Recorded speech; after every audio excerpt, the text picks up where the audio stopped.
மிதக்கும் கனவானே கைகால் முளைத்த காற்றானே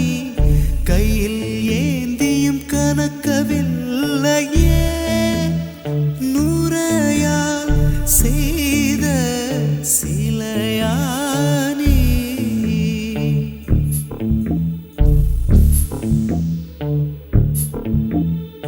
இப்படி உன்னை ஏந்தி கொண்டு இந்திரலோகம் போய்விடவா இடையில் கொஞ்சம் வலி எடுத்தாலும் சந்திர தரையில் பாயிடவா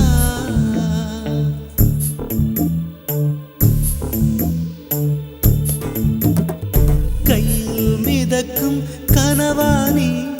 கை கால் முளைத்த காற்றானி